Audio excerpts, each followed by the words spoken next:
नमस्ते दोस्तों, मनमोहक हिंदी कहानियाँ चैनल में आप सभी का स्वागत है। आज की हमारी कहानी है कटु सत्य। आपको हमारी कहानी पसंद आती है तो वीडियो को लाइक, शेयर एंड चैनल को सब्सक्राइब जरूर कीजिएगा। गीता देवी के जीवन में अकस्मात घटी एक दुर्घटना ने उनके जीवन की गति बदल दी थी। उनके पति डॉक्टर देवांश माथुर, जो शहर के जाने माने फिजिशियन थे, अचानक एक दिन ब्रेन हेमरेज के शिकार हो गए। उन्हें तत्काल आईसीयू में भर्ती कराया गया। पूरे घर में मातम पसर गया था। 2 दिन से वह जिंदगी और मौत के बीच झूल रहे थे। घर का हर सदस्य उनकी जिंदगी के लिए प्रार्थना कर रहा था। गीता देवी को तो इस दुर्घटना ने पूरी तरह झकझोर कर रख दिया। उनकी आंखों के सामने ही उनकी बसी बसाई गृहस्थी उजड़ने के कगार पर थी और वह कुछ भी नहीं कर पा रही थी। अब उन्हें सिर्फ भगवान का ही सहारा था। उन्होंने तत्काल ब्राह्मणों को बुलवाकर महामृत्युंजय का जाप शुरू करवा दिया था। डॉक्टर देवांश अपने घर के एक मजबूत स्तंभ थे, जिन पर उनका पूरा परिवार टिका था। उन्होंने अपने जीवन में पैसा, शोहरत और मान सम्मान सब कुछ अपने बलबूते हासिल किया था, लेकिन हमेशा सजग रहे कि उनके पैसों का गलत उपयोग कर बच्चे कहीं रास्ते से भटक न जाएं। उन्होंने हमेशा अपने घर में नियम कानून बनाकर रखे। कठोर अनुशासन में पले उनके बेटे आशीष, मनीष और बेटी मोनिका काफ़ी आज्ञाकारी संतान थे। वे पिता से इतना डरते थे कि अपनी बातें उन तक पहुंचाने के लिए भी अपनी मां का सहारा लेते, मगर खुद बोलने की हिम्मत नहीं जुटा पाती। माँ भी सिर्फ उनकी बातें पिता के सामने रखती थी, चाहकर भी मनवा नहीं पाती। गीता देवी का घर पर एक छत्र राज्य था, फिर भी पति के फैसले के विरुद्ध जाने की उनकी कभी हिम्मत न होती। उन्हें बच्चों पर इतना कठोर अनुशासन पसंद नहीं था, पर अपने बच्चों की उन्नति देखकर चुप रहती। बड़ा लड़का आशीष मेडिकल की पढ़ाई पूरी कर डॉक्टर देवांश के साथ मिलकर उनका क्लिनिक संभाल रहा था। छोटा बेटा मनीष और बेटी मोनिका भी रांची मेडिकल कॉलेज में पढ़ रहे थे। 2 महीने पहले ही आशीष की शादी हुई थी। बहू भी पटना मेडिकल कॉलेज के फाइनल ईयर में थी। सब कुछ डॉक्टर देवांश की सोच के अनुसार हो रहा था कि अचानक यह विपदा आन पड़ी। डॉक्टर देवांश के इस तरह बीमार पड़ने से घर की नींव हिल गई थी। घर से लेकर हॉस्पिटल तक डॉक्टर देवांश को देखने और उनके विषय में जानने के लिए लोग आते रहते। गीता देवी का दिन रात हॉस्पिटल में ही गुजरता। सभी आने जाने वालों को एक ही बात बताते हुए कि कैसे डॉक्टर शशांक बीमार हुए और उसके बाद क्या क्या हुआ। बस थोड़ी देर के लिए घर आ पाती। खाने और स्नान आदि के लिए किसी तरह उनका बेटा आशीष पूरा क्लिनिक संभाल रहा था। बहू भी घर, हॉस्पिटल और अपनी पढ़ाई के बीच उलझी रहती। घर की जिम्मेदारियां और खर्च का बोझ अब सीधे आशीष पर आ गया था। वह माँ की सलाह से घर चलाता था। खैरियत यही थी कि डॉक्टर देवांश के सारे बैंक अकाउंट्स गीता देवी के साथ जॉइंट थे। खर्च काफ़ी बढ़ गया था। तेजी से डॉक्टर देवांश के अकाउंट्स खाली हो रहे थे। तरह तरह की उलझनों के कारण घर के लोगों की तत्परता डॉक्टर देवांश के लिए कम होने लगी थी। अब गीता देवी को हॉस्पिटल से ज़्यादा घर की चिंता रहने लगी थी। उनके नहीं रहने से पूरा घर अस्त व्यस्त हुआ जा रहा था। खर्चे बेलगाम होने लगे थे। देखते देखते पूरा महीना निकल गया, तब जाकर कहीं डॉक्टर देवांश को होश आया। पूरे परिवार में खुशी की लहर दौड़ गई, मगर वह खुशी भी ज़्यादा देर टिक नहीं सकी, क्योंकि उनका आधा अंग लकवाग्रस्त हो गया था। एक बार फिर पूरा घर शोकाकुल हो उठा। अब ज़्यादा दिनों तक गीता देवी घर बहू के सहारे नहीं छोड़ सकती थी। घर संभालना बहू के वश की बात नहीं थी। तीज का पर्व भी करीब आ गया था। घर में चाहे जितनी परेशानियां रही हों, मगर धर्म कर्म को तिलांजलि नहीं दी जा सकती। बहू का पहला तीज था, अपने लिए ना सही, बहू के लिए तो नए कपड़े, फल और मिठाइयाँ लेनी ही होंगी। 24 घंटे का निर्जल व्रत होता है। 3-4 दिनों तक गीता देवी तीज के त्योहार में उलझी रही। पारण के दिन प्रसाद खाने और गीता देवी को आशीर्वाद देने पड़ोस की यमुना काकी आ गई थीं। गीता देवी के प्रणाम करते ही उन्होंने सदा सुहागन का आशीर्वाद दिया तो गीता देवी की आंखें भर आईं। हाँ काकी, मुझे यही आशीर्वाद दीजिए। सावित्री की तरह ही यमराज के हाथों से छीनकर पति को लाई हूँ। उनका जीवन बच गया, यही मेरा सबसे बड़ा सौभाग्य है। महीने भर से ऊपर हो गया मगर डॉक्टर्स उन्हें घर ले जाने की इजाज़त नहीं दे रहे थे। कभी कभी उनकी हालत नाजुक हो जाती थी। गीता देवी की भी उम्र हो चली थी।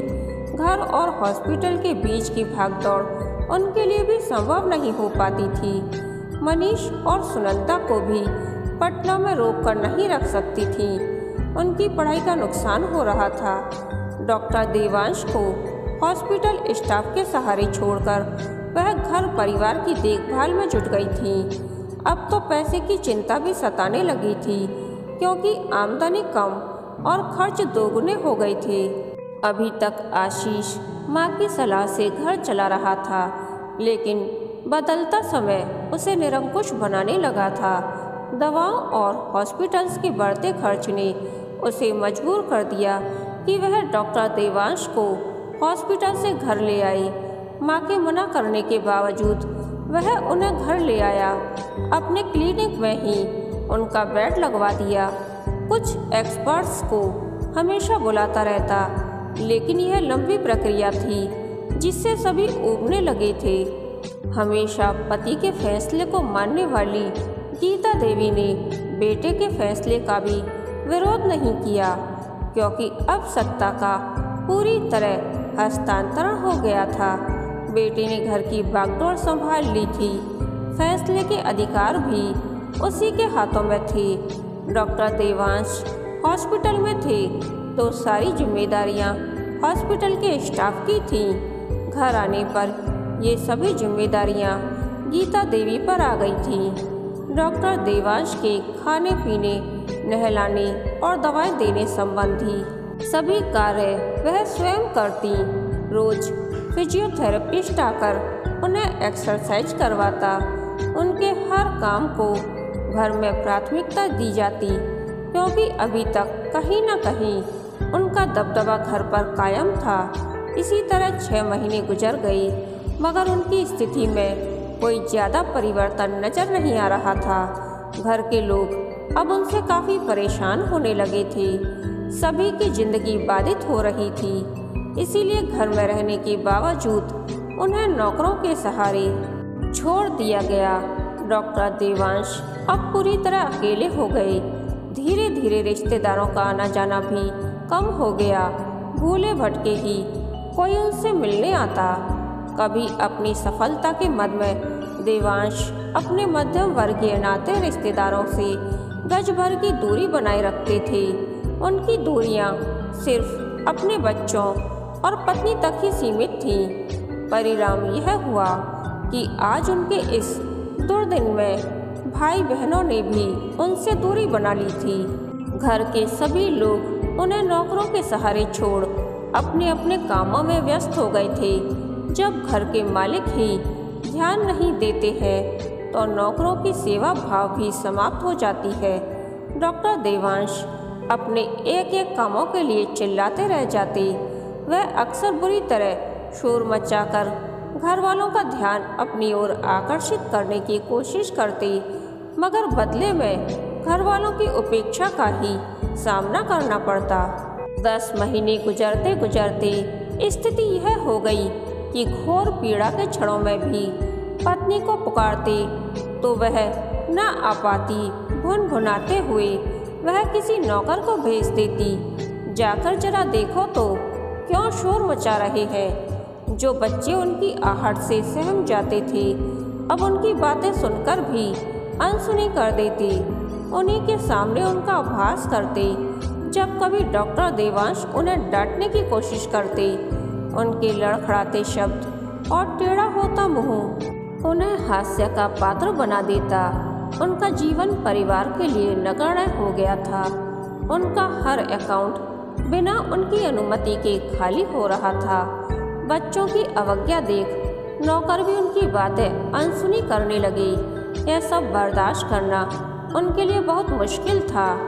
डॉक्टर देवांश के लिए जीवन में बढ़ता अकेलापन कुंठा और अवसाद को जन्म दे रहा था, जिससे उनके शरीर के साथ साथ मन भी अपाहिज हो रहा था।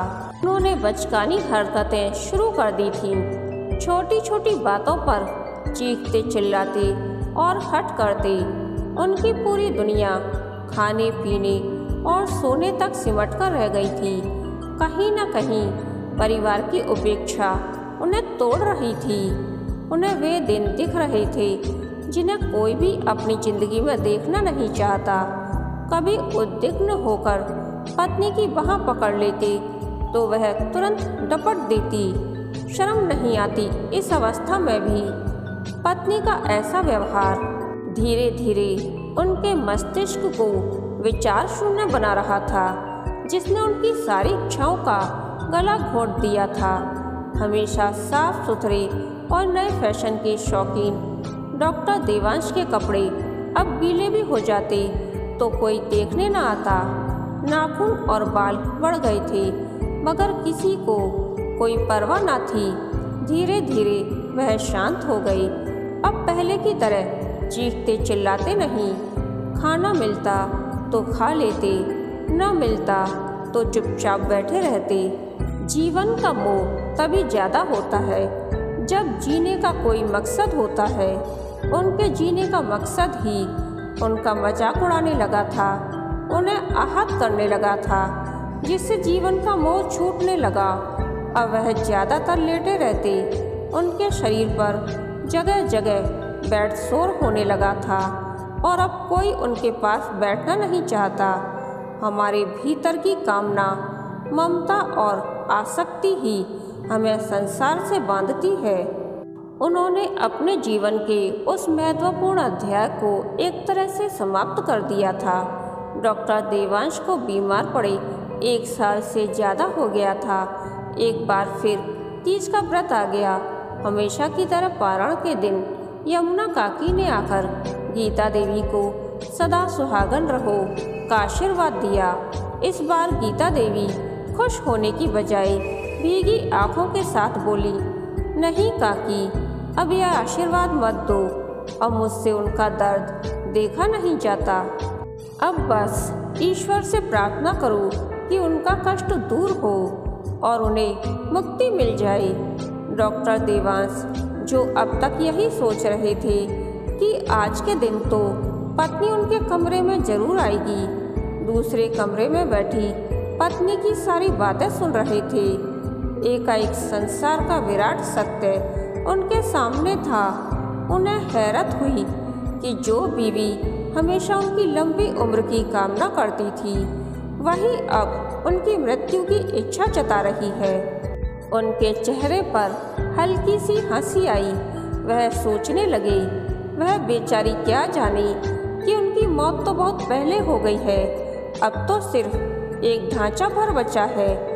जिस संगनी के साथ कभी उन्होंने अपने सुख दुख बांटे थे, वही आज उनके प्रति विमुख है।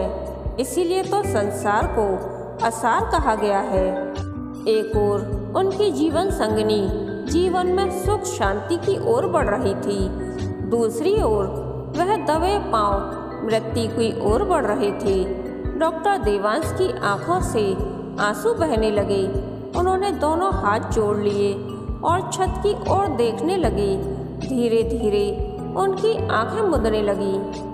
कहानी के अंत तक बने रहने के लिए धन्यवाद। यह कहानी आपको कैसी लगी, प्लीज़ कमेंट करके बताइए।